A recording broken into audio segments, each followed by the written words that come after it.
Hi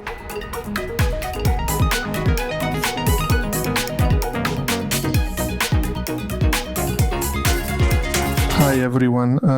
Today Sergey and I will be talking about the security of built-in modems. But first, a little bit about ourselves. Like I said, I'm the lead expert in ICS RTS. I've been researching threats to hardware and software for 10 years, and most of this time I have also been sharing this knowledge with students at Bauman Moscow State Technical University and National Research Nuclear University MIFE.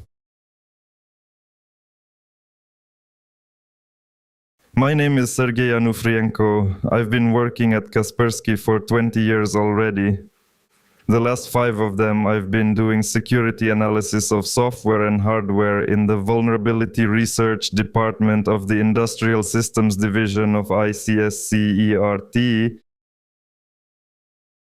And since last year I've also been a teacher at MEFE. Today we'll start with a brief introduction to the theory. First, let's talk about the security issues we'll be discussing.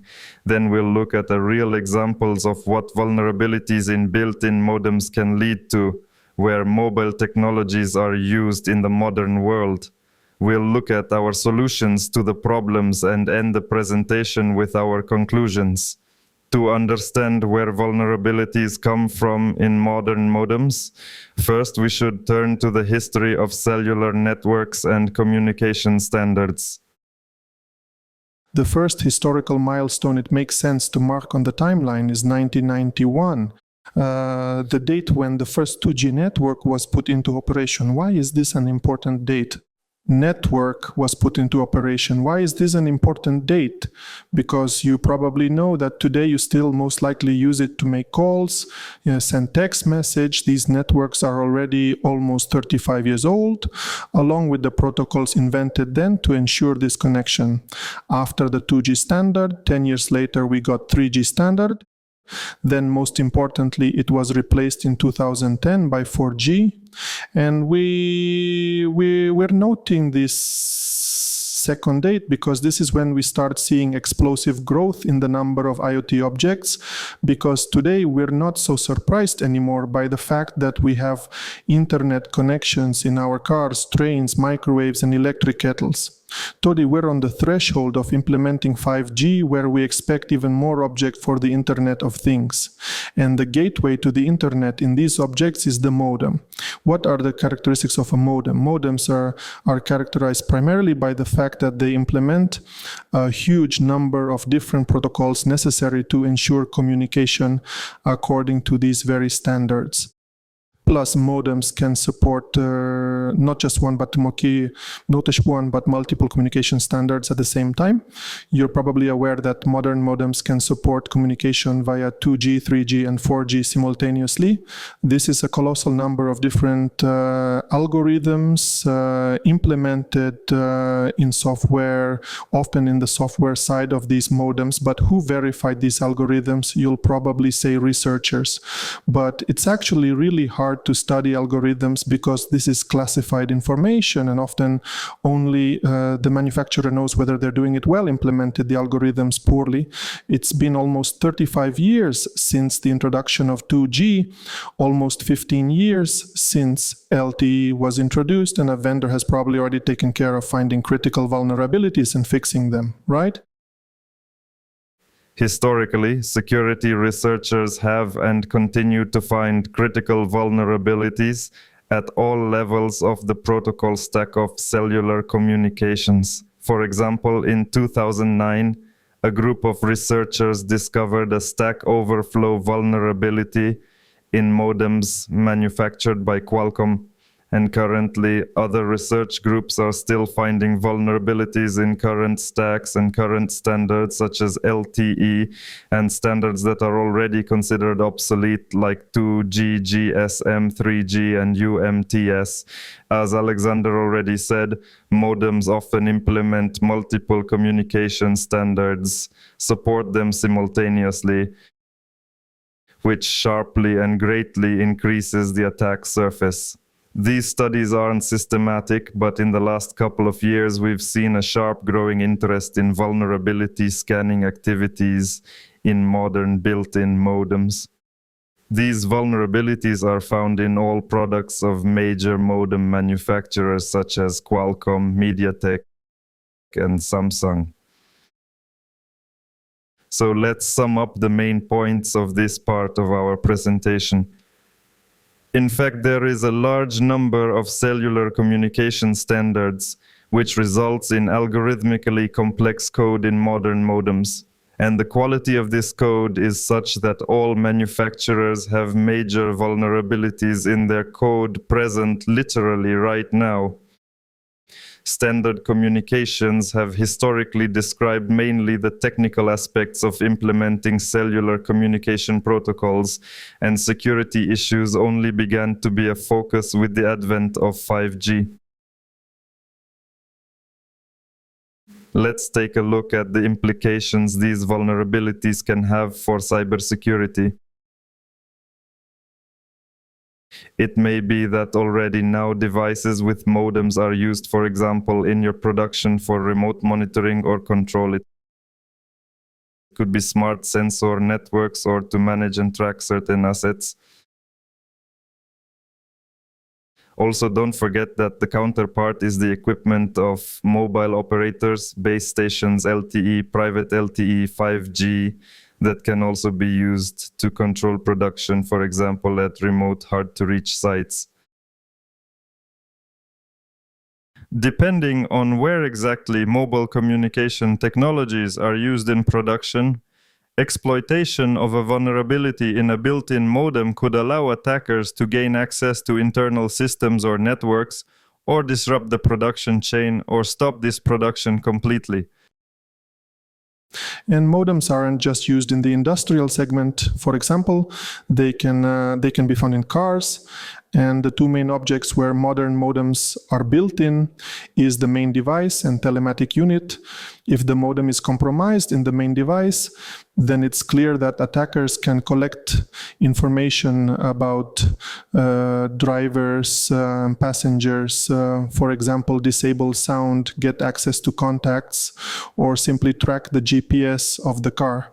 If the modem is compromised in the telematics unit, then since the telematics also provide remote control service for the car, like opening and closing doors, remote engine starts, and everything we love to use because it's convenient, attackers can use this to harm, because they definitely can.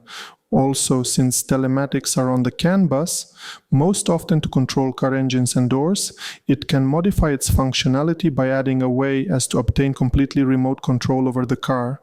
Also, we can't forget about ships. It should be noted that both modems and base stations can be part of the information flows of ships, and these information flows go beyond the physical boundaries of the vessel itself.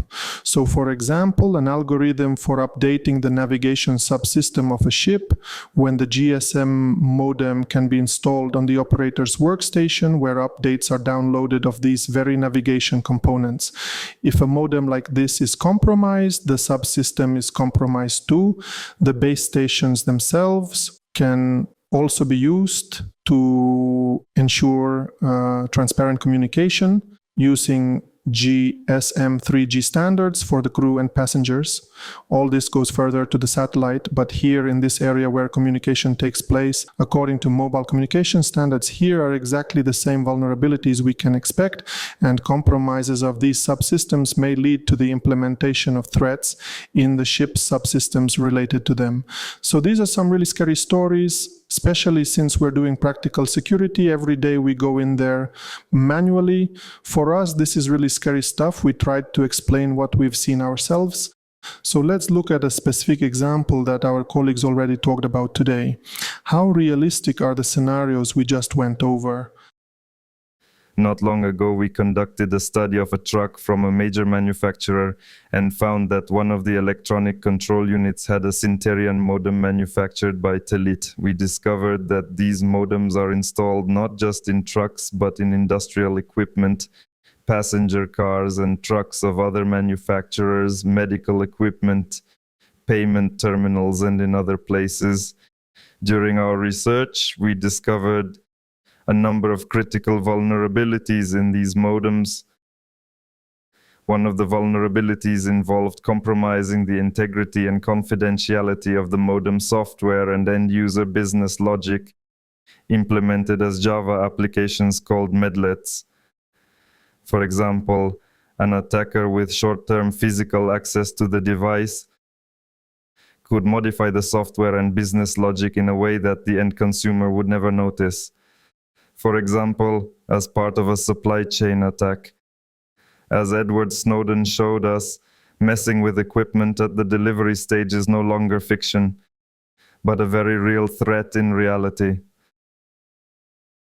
The most important thing is that we discovered what Zhenya Goncharov said today about how we can execute our code on the modem side.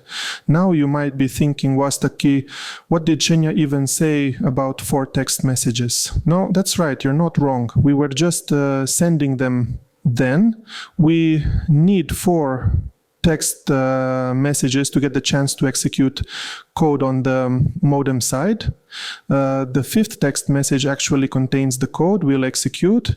We found a vulnerability in the geolocation protocol called SAPL. This is a standard protocol that's present in literally all modems in your phones. It's exactly the same. What's important is that in just 5 messages, we didn't just execute our code. We got the ability to send a message to the CAN, meaning that if we were attackers, we could use a scenario like this to control the car remotely. Also, among all these various vulnerabilities, we found were 2 critical ones, but how fast can they be fixed? We're all used to the fact that phone manufacturers send updates and they're installed. Google and Apple do this pretty often. But what about cars? What about other equipment? What happens if we use them in industry? It turns out that this mechanism may not be built in there at all. You need to physically go to the device, literally unsolder the board where the modem is installed, and physically transfer the update to it. We know that in some places this is literally impossible. In some places it would take too long, but in the case of the cars we just talked about, sure, it was the whole batch that went to the service station. So we understand that between the time the update is made and the time it arrives on the end device, it may take a long time, and some people may simply not get these updates. Many people use devices containing modems in their daily lives and don't notice or see threats like the dog in the picture. As security researchers, we see attack vectors and understand the consequences they entail.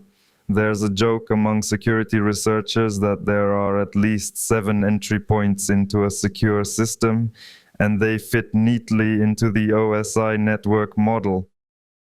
The joke really isn't far from the truth, because at each level of cellular protocols there are a large number of places where could an error be made by ASN/CSN parsers to the inconsistency of data processing in algorithms. At different levels of the chain there's a huge amount of legacy code and so on.